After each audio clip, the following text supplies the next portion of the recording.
91세 정신과 의사가 밝히는 약 없이 7일 만에 통잠 자는 비결. 혹시 밤이 오면 도리어 마음이 불안해지시나요? 잠자리에 누우면 잠은 오지 않고 생각만 많아지다가 결국 오늘도 수면제에 손을 뻗게 되신다면 저는 그 마음을 너무나도 잘 압니다. 제 나이 91, 평생을 환자와 함께한 정신과 의사입니다. 제 진료실에는 어젯밤에도 뜬 눈으로 밤을 새웠다며 찾아오시는 어르신들이 매일같이 계십니다. 바로 그런 분들이 단 7일 만에 약 없이 꿀잠을 자기 시작했습니다. 한밤중에도 한 번을 깨지 않고서 말입니다. 믿기 어려우시죠? 하지만 이 영상을 끝까지 보신 분들 대부분이 그날 밤부터 잠이 달라졌다고 말씀하십니다. 수십 년 만에 처음으로 약 없이 아침까지 푹 주무셨다는 분들이 많습니다. 이것을 모르고 지나치신다면 잠은 더욱 오지 않거나 그나마 괜찮던 잠도 점점 얕아질 뿐입니다. 그것을 막아낸 분들이 바로 이 이야기의 주인공들입니다. 이 채널에서는 저처럼 평생을 환자와 함께한 노년의 의사들이 매일 건강과 잠에 대한 진짜 지혜를 나누고 있습니다. 오늘 같은 중요한 이야기를 놓치고 싶지 않으시다면 지금 바로 구독과 알림 설정을 눌러주십시오. 새벽 2시 어김없이 눈이 떠지는 이유 제 진료실을 찾는 분들 중에는 잠을 못 자는 것이 아니라 자꾸만 한밤중에 깬다고 말씀하시는 분들이 참 많습니다. 대부분 새벽 2시에서 4시 사이에 어김없이 눈이 떠지고 그 뒤로는 다시 잠들지 못한 채 아침을 맞는다고 하십니다. 그 시간이 하루 이틀 쌓이는 것은 괜찮지만 몇 달 몇 년이 지나면 결국 사람은 몸이 먼저 무너지고 그 다음엔 마음이 흔들리기 시작합니다. 83세의 박노식 어르신도 그런 경우였습니다. 박노식 어르신은 매일 새벽 2시 40분만 되면 칼같이 눈이 떠져 1시간 이상을 뒤척이다 결국 TV를 켜거나 신문을 가져다 읽는 것이 습관이 되어버렸다고 합니다. 이런 분들은 낮 동안 늘 피곤하고 낮잠 자는 시간이 늘어나면서 식사 시간마저 불규칙해집니다. 일상의 중심이 점점 무너져 내리는 것이죠. 대구에 사시는 70대 김미연님은 극심한 악몽 때문에 잠드는 것이 두렵다고 하셨습니다. 잠에서 깨면 식은땀이 흐르고 심장이 두근거려 다시 잠드는데 2-3시간이 걸렸습니다. 낮에는 늘 긴장된 표정으로 작은 소리에도 예민하게 반응하셨습니다.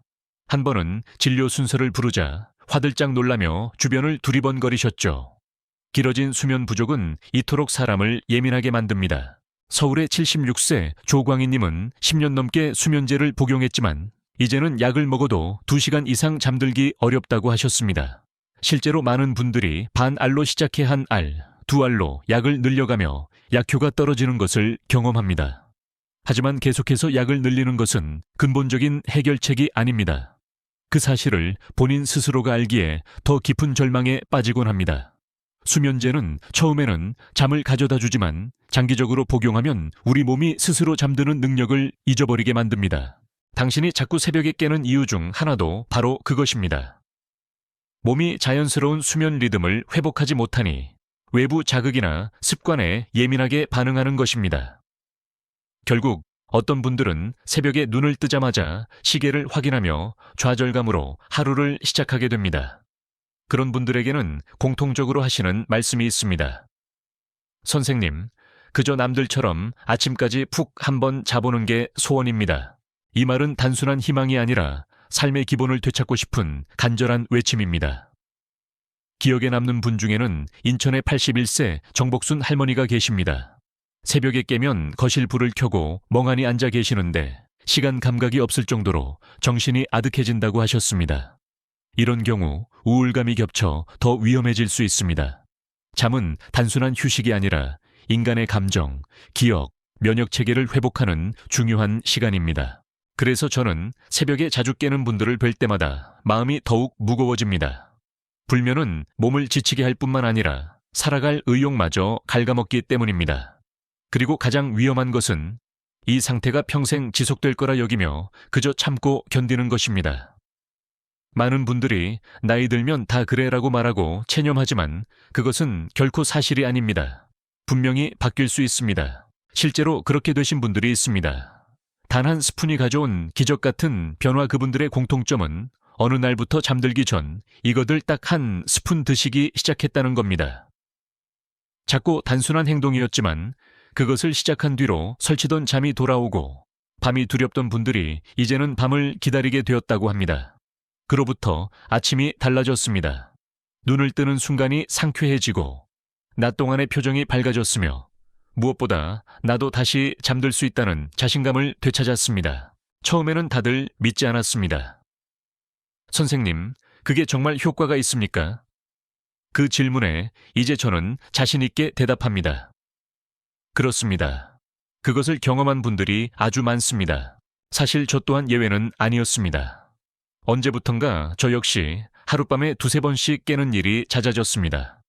처음에는 나이 탓이려니 했습니다. 하지만 깨고 나면 다시 잠드는데 한참이 걸렸고 아침에는 개운하기는커녕 더 피곤했습니다. 진료를 보며 환자분들의 이야기를 들을 때는 태연한 척했지만 속으로는 나도 이렇게 힘든데 이분들은 오죽할까 생각했습니다. 사람은 밤에 편안한 잠을 자야 낮을 견딜 힘이 생기는 법입니다. 하지만 제 하루는 늘 피로로 시작되었고 예전에는 눈만 감으면 잠들던 제가 어느새 뒤척이는 시간을 세고 있었습니다. 그러던 어느 날 진료를 마치고 나가시던 오랜 환자 한 분이 툭 이런 말씀을 던지셨습니다. 원장님, 저 이제 약 없이도 새벽에 안 깨고 잘 잡니다. 그분은 수년간 수면제를 끊지 못해 무척 고민하시던 환자분이셨습니다. 처음엔 농담인 줄 알고 웃었는데 그분의 얼굴을 보니 무언가 달라져 있었습니다. 눈빛에 생기가 돌고 목소리도 한결 즐거워 보였습니다. 정말로 새벽에 깨는 날이 점점 줄어들고 있습니다. 그때 저는 속으로 생각했습니다. 이분이 변했다면 나도 한번 해볼 수 있지 않을까. 그래서 저는 그분이 말씀하신 것을 흘려듣지 않았습니다. 듣자 하니 잠들기 전에 무언가를 딱 하나 실천하셨다고 합니다. 아주 간단하고 누구든 할 수 있는 일이었습니다. 그 말을 듣고 며칠 뒤 저도 집에서 조용히 따라해 보았습니다.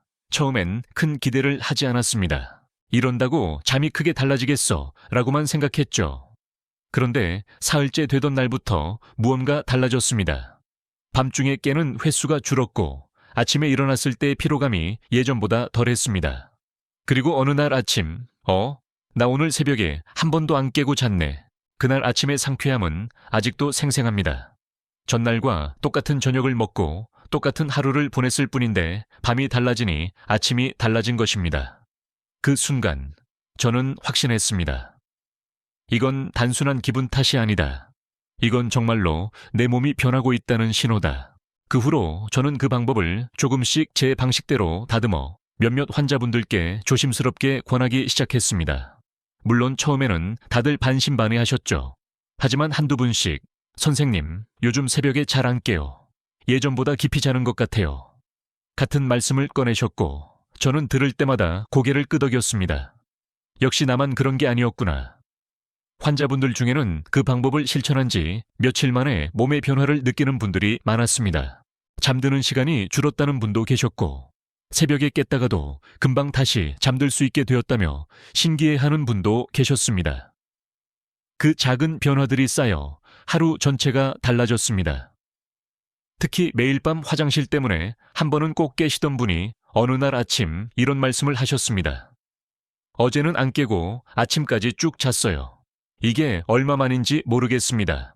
그 말을 듣는 저 또한 다시 한번 느꼈습니다. 우리가 잠드는 방식은 훈련된 습관이며 회복될 수 있는 감각이라는 것을요. 그때부터 저는 그 방법을 좀 더 체계적으로 정리하기로 마음먹었습니다. 어떤 분들에게 어떤 상황에서 더 잘 통하는지 제가 만났던 수많은 환자들의 사례를 떠올리며 하나하나 비교해 보았습니다. 놀랍게도 뚜렷한 공통점이 있었습니다. 숙면에 성공한 분들은 모두 특정 행동을 시작한 날부터 잠의 변화가 시작되었다는 것입니다. 그것은 아주 간단한 행동이었습니다. 잠들기 전 단 1분이면 충분했고 복잡한 준비물도 필요 없었습니다. 돈이 드는 일은 더더욱 아니었죠. 오히려 너무나 평범해서 처음 듣는 사람들은 잘 믿지 않았습니다. 에이, 그런다고 잠이 달라지겠어요. 그렇게 말하던 분들의 눈빛이 며칠 실천 후에는 달라졌습니다. 가장 먼저 변한 것은 표정이었습니다. 아침 진료실에 앉아있는 분들의 얼굴에 부드러운 인상이 깃들기 시작했고 예전에는 금방 지친 기색을 보이던 분들이 이야기 끝까지 눈을 맞추며 대화를 이어갔습니다. 그리고 이렇게 말씀하셨습니다. 요즘은 밤이 오는 게 두렵지 않아요. 정말 오랜만에 제대로 잠을 잔 기분입니다. 그 말은 단순히 수면 개선을 넘어 삶을 대하는 태도가 바뀌었다는 의미였습니다. 잠은 몸만 쉬는 시간이 아니라 내일을 준비하는 과정입니다. 그 기반이 회복되니 삶의 리듬이 돌아오고 기분 나쁜 날이 줄어들자 다시 바깥 활동을 나갈 의욕을 느끼는 분들이 생겨났습니다. 손주 생일에 처음으로 직접 미역국을 끓여주신 분도 계셨고 한동안 나가지 않던 동호회에 다시 나가시는 분도 계셨습니다. 불과 며칠 전만 해도 외출이 두렵다고 하셨던 분이 말입니다. 무엇이 그 변화를 가능하게 했을까요? 어떻게 그런 일이 일어날 수 있었을까요? 그 모든 것은 단 하나의 습관에서 시작되었습니다. 잠들기 전 단 한 스푼. 그것이 모든 것을 바꾸었습니다. 기적의 한 스푼. 정확한 방법과 원리, 이제 그 한 스푼의 비밀을 알려드리겠습니다. 바로 꿀과 소금입니다. 처음 들으면 의아하실 겁니다. 저도 그랬으니까요. 하지만 이 두 가지가 올바르게 만났을 때 수많은 사람들의 잠이 실제로 바뀌기 시작했습니다. 문제는 단순히 꿀과 소금을 섞는다고 모두에게 효과가 나타나는 것은 아니라는 점입니다. 한 분이 제게 이렇게 말씀하셨습니다. 선생님, 저도 꿀하고 소금 타서 먹어봤는데 별 차이가 없던데요. 그래서 어떤 꿀을 썼는지, 소금은 얼마나 넣었는지 여쭤보니 마트에서 산 가공꿀에 소금을 찻숟가락으로 가득 넣어 드셨다고 합니다. 사실 이 조합은 매우 섬세하게 작용합니다.